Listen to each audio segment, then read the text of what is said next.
Dan kita akan mendistribusikan senjata nuklir kepada pihak yang bisa menggunakannya melawan Barat. Kami akan memasok segala jenis senjata strategis kepada semua musuh hegemoni Amerika, hegemoni Barat melawan NATO, mulai dari Timur Tengah hingga Timur Jauh. Amerika Utara, kita akan berperang. Pengkhianatan ini lebih buruk dari yang kamu kira. Seorang utusan khusus Amerika sedang memberi nasihat kepada negara agresor asing tentang cara mempengaruhi Presiden Amerika Serikat. Kamu pasti sudah melihatnya. Rekaman bocor menunjukkan utusan khusus Trump, Steve Witkoff, memberi saran kepada penasihat senior Putin soal melobi Trump dan menghentikan pengiriman rudal Tomahawk ke Ukraina. Ini terjadi saat Rusia menyerang dokter-dokter Amerika di dalam Ukraina. Akibat dari pengkhianatan ini sangatlah katastrofik. Hanya 7 hari setelah Witkoff membantu Rusia memblokir rudal Amerika Serikat militer Rusia dengan sengaja menargetkan sebuah taman kanak-kanak di Ukraina, melakukan kejahatan perang terhadap anak-anak yang tidak bersalah.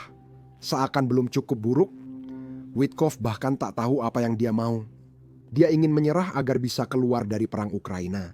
Tapi menyerah atas Ukraina berarti Amerika Serikat akan menghadapi perang yang lebih besar lagi di kemudian hari. Itu sederhana. Witkoff tidak bisa dipercaya untuk memimpin negosiasi dengan Rusia. Saya tidak menganggap Putin sebagai orang jahat. Itu adalah situasi yang rumit, perang itu, dan semua unsur yang mengarah ke situ.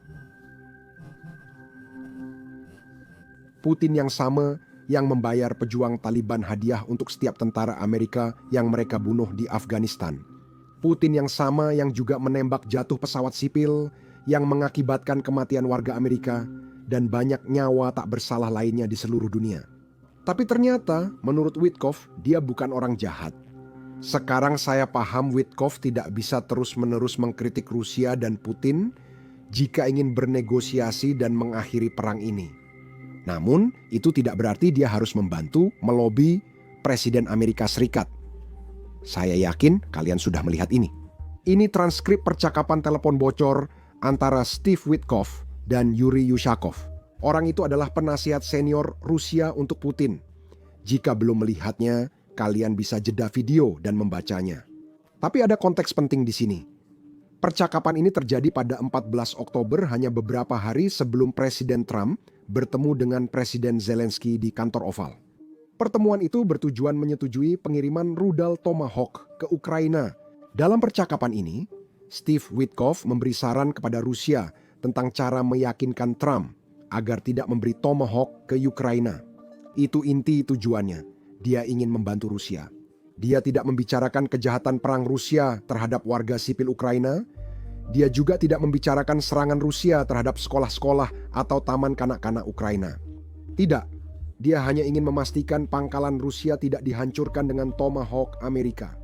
Selain itu, karena kebocoran ini, kita juga tahu bahwa 28 poin yang coba diklaim Steve sebagai miliknya sendiri. Sebenarnya itu berasal dari Rusia. Dia hanya pura-pura itu rencananya supaya Trump mendukungnya. Seduri PCI dan Rusia bisa saling beremarin. Kita buat selesai dokumen ini dari posisi kita dan biarkan mereka menganggapnya milik mereka. Saya merasa mereka tidak akan mengambil versi persis kita, tapi setidaknya akan mendekatinya. Itu yang kamu laporkan, ujar Kristo. Lalu kamu melihatnya hitam di atas putih. Luar biasa. Benar, saya perlu bit lagi terjemahan Bloomberg karena terjemahan aslinya dari bahasa Rusia berbeda. Kita berikan versi kita. Mereka sedekah berpura-pura itu milik mereka, seolah-olah benar milik mereka. Ini sungguh kata-kata yang mengganggu.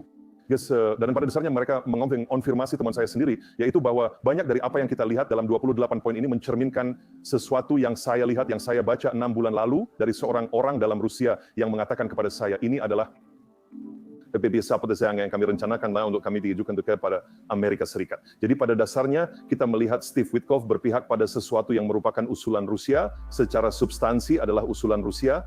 Mungkin ada beberapa dari 28 poin ini yang ditambahkan belakangan, tapi itu tidak mencerminkan inti dari posisi yang pro-Rusia. Dan mencoba meyakinkan Trump agar dia percaya bahwa itu adalah miliknya sendiri, pada dasarnya itu adalah manipulasi terhadap Presiden Amerika. Saya tidak melihatnya berbeda. Jelas, Witkoff tak peduli pada Ukraina. Tujuannya hanya ingin perdamaian secepatnya. Saya ingin bertanya kepada penonton, menurut kalian, bagaimana cara tercepat mencapai perdamaian di perang apapun? Cukup paksa pihak yang lebih lemah untuk menyerah. Dan dalam kasus ini, itu adalah Ukraina. Tentu saja kita akan mendapat perdamaian, namun bukan perdamaian yang diupayakan Amerika Serikat. Selain itu, jika kita menyerah pada Ukraina, itu tidak baik untuk kepentingan strategis Amerika Serikat. Itu justru akan membuat pembayar pajak Amerika Serikat mengeluarkan lebih banyak uang, bukan lebih sedikit.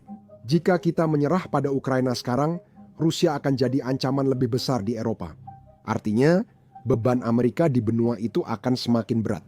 Pentagon perlu meningkatkan dukungan ke sekutu NATO dengan lebih banyak pasukan, aset pengawasan, pertahanan rudal, dan manajemen krisis. Jika kita harus melakukan semua itu nanti, kita tak bisa fokus ke Pasifik dan Tiongkok. Kita juga perlu ingat ini bukan perjanjian damai pertama yang ditandatangani Putin dengan Ukraina. Dia sudah menandatangani beberapa perjanjian dan melanggar semuanya. Artinya, tanpa jaminan keamanan memadai, Rusia bisa kembali dan Amerika Serikat akan terseret ke dalam perang yang lebih besar dan lebih kacau lagi. Sekarang, ada sisi positif dari semua ini. Sekarang kita tahu bahwa Steve Witkoff tidak peduli dengan semua hal yang baru saja saya katakan. Tapi kita memang punya anggota Kongres dari kedua partai yang melihat persis apa yang sedang terjadi dan mereka berani mengungkapkannya. Pertama, ada perwakilan Partai Republik Don Bacon. Dia secara terbuka menyatakan bahwa mereka yang menentang invasi Rusia ingin Ukraina menang sebagai negara berdaulat dan demokratis. Jelas bahwa Witkoff sepenuhnya memihak Rusia. Dia tidak bisa dipercaya untuk memimpin negosiasi ini.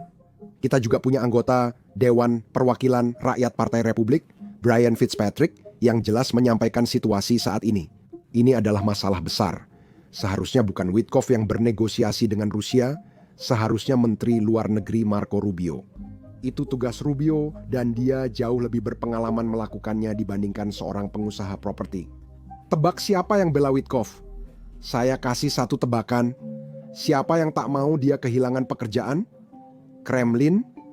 Dengar ini. Di Amerika Serikat, bahkan anggota Partai Republik sudah menyerukan agar Witkoff dipecat setelah publikasi transkrip percakapan telepon ini. Menurut Anda, kenapa semua ini dilakukan? Kebocoran dan publikasi ini seharusnya berdampak apa? Lihat, pertama-tama tidak akan ada yang mengerikan di sana.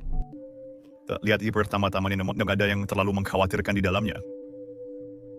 Suara-suara yang menyerukan pemecatan Witkoff tampaknya bertujuan merusak momentum kecil menuju penyelesaian lewat negosiasi damai. Ada sebuah proses yang sedang berlangsung, sebuah proses yang serius. Ada sebuah proses dan proses itu serius. Mulai baru saja dari Putin mengatakan bahwa dia dan akan memberi penjelasan kepada Lukashenko tentang bagaimana perkembangan di jalur itu. Begitulah keadaan di negara ini. Saat ini komongges ordning yang lebih penting. Edeng desenayamo akan dari banyak orang yang tidak akan ragu melakukan apapun untuk menggagalkan proses ini. Prosesnya, Ya, tapi kalau kamu membacanya, terlepas dari apakah isinya benar atau tidak ada yang benar-benar menakutkan di sana. tidak ada yang mengerikan di sana. Dan Trump sendiri, omong-omong, membuat komentar yang pada dasarnya merupakan pembelaan tidak langsung terhadap Witkoff. Ini adalah pekerjaan biasa bagi seorang negosiator yang berurusan dengan pihak-pihak terkait. Jadi saya tidak akan melebih-lebihkan dampak destruktif dari kebocoran ini. Akan menjadi berlebihan, katakanlah, nilai destruktif dari jejak-jejak ini. Bloomberg dikenal sebagai media yang terhormat. Sekarang akan dimulai. Dengar, kata terhormat sepertinya sudah tidak pantas lagi digunakan untuk media barat karena sekarang tidak ada yang malu-malu lagi dan rasa malu profesional sepertinya sudah tidak ada lagi. Witkoff, seperti yang dikatakan Yuri Ushakov hari ini, akan datang ke Moskow minggu depan. Kami menantikan kunjungan ini dan pembicaraan substantif dengan Presiden. Dan satu hal lagi, media barat secara aktif memberitakan bahwa Orban katanya akan datang ke sini. Begitu kontak-kontak tersebut dikonfirmasi dan siap, kami juga akan memberitahu Anda. Rusia menginginkan Witkoff karena ia yakin bersikap baik pada Putin sama dengan bersikap baik pada Rusia. Mereka akan segera setuju berdamai di Ukraina. Tapi mari kita ingat, Rusia tidak pernah menerima 28 poin yang ditulis sendiri oleh Kirill Dmitriev. Putin berkata, Dan saya mengutip Putin di sini, ini bisa menjadi dasar dari kesepakatan akhir. Artinya, bahkan dengan rencana penyerahan Ukraina, Putin masih ingin Ukraina menyerah lebih banyak lagi. Dia tak mau damai, dia hanya ingin penyerahan total. Tebak apa? Saat Amerika Serikat bernegosiasi dengan Ukraina dan menyusun rencana 19 poin yang baru. Rusia sudah membantah secara terbuka dan menegaskan tak akan menerima konsesi apapun.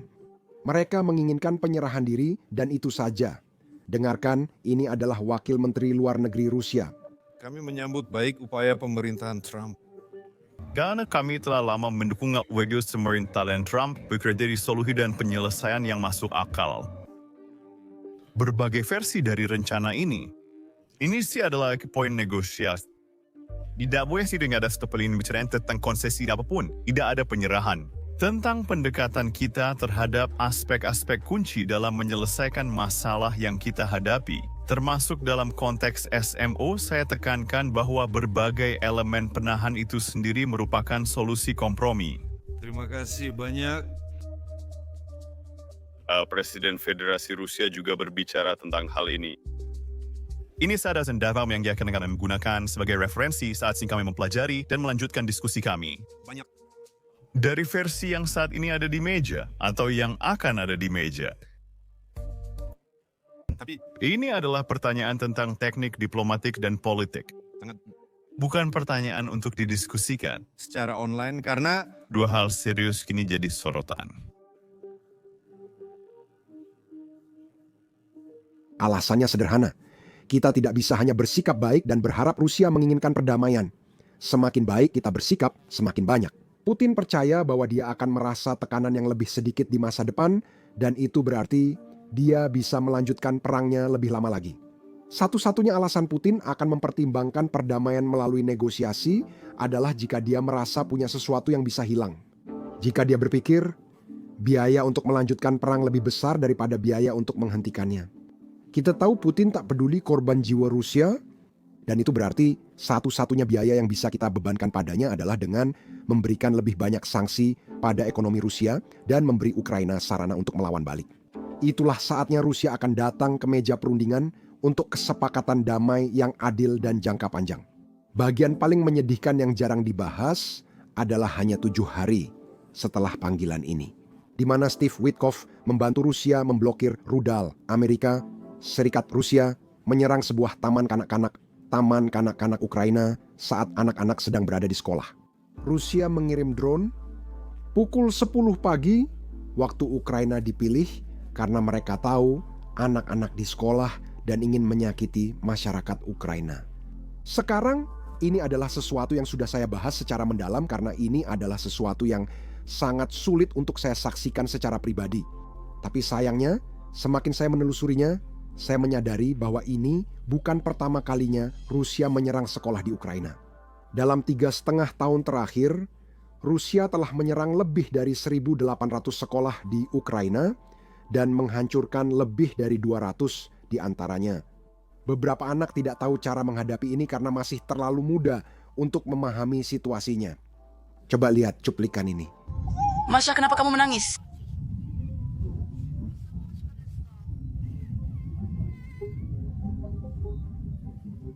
Masya, apa kamu menangis?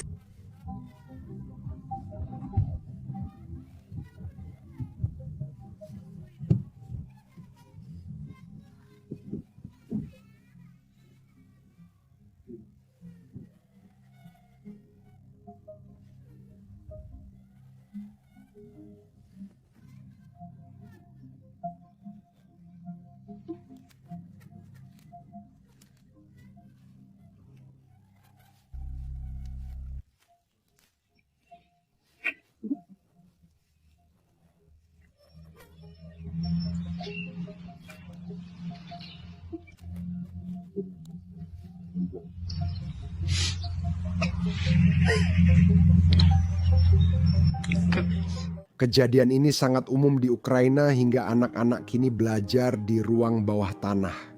Dengan begitu, saat Rusia menyerang, anak-anak diharapkan lebih aman. Sayangnya, ruang bawah tanah tidak memiliki infrastruktur memadai untuk pendidikan layak anak-anak ini. Dan mereka tidak bisa tetap di atas tanah karena tidak ada perlindungan yang memadai untuk mengajar mereka dengan aman.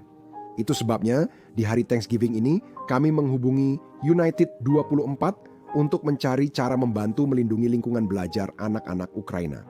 Kami meluncurkan kampanye yang dapat Anda dukung lewat donasi. Donasi bisa lewat tautan di deskripsi atau scan kode QR di layar. Kode QR akan terus tampil di pojok layar. Saya ingin segera jelaskan tujuan penggunaan uang ini.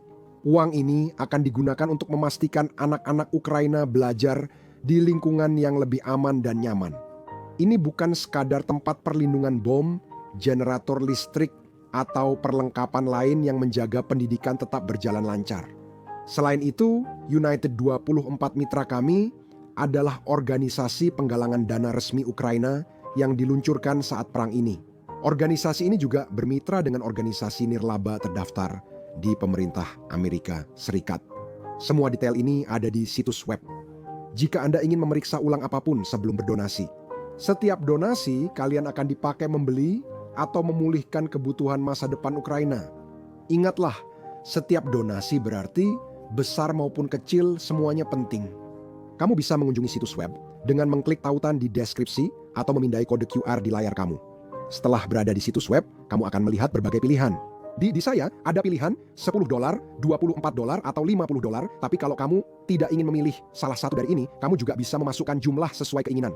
Jumlahnya bisa $1, $1.0, $1.00, atau $1.000 sesuai kemampuan. Kamu juga boleh meninggalkan komentar.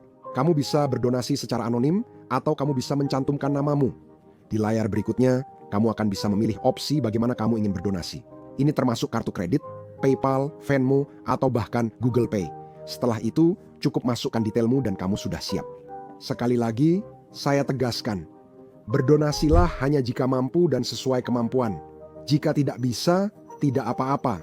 Kamu juga bisa menunjukkan dukunganmu dengan menekan tombol like atau subscribe atau meninggalkan komentar. Sekarang, alasan saya mengatakan itu bukan karena saya egois. Tapi jika YouTube melihat lebih banyak interaksi, mereka akan menampilkan video ini ke lebih banyak orang dan itu berarti kita bisa mendapatkan lebih banyak donasi. Sekarang, di atas semua ini, saya punya pesan untuk semua orang. Tidak masalah apakah kamu berdonasi atau tidak. Cukup bagikan pesan di media sosialmu tentang Ukraina dan jangan bagikan channel ini, jangan bagikan video ini. Jujur, jika teman saya membagikan video di media sosial, saya tidak akan mengkliknya. Tapi kalau mereka menulis hanya 2 atau 3 kalimat tentang suatu hal yang mereka pedulikan, saya pasti akan membacanya dan saya pasti akan memperhatikan apa yang mereka katakan. Cukup bagikan pemikiran jujur Anda tentang situasi di Ukraina untuk meningkatkan kesadaran. Jangan bagikan video atau saluran apapun. Itu saja. Selamat Hari Thanksgiving. Saya Sam, sampai jumpa di video berikutnya.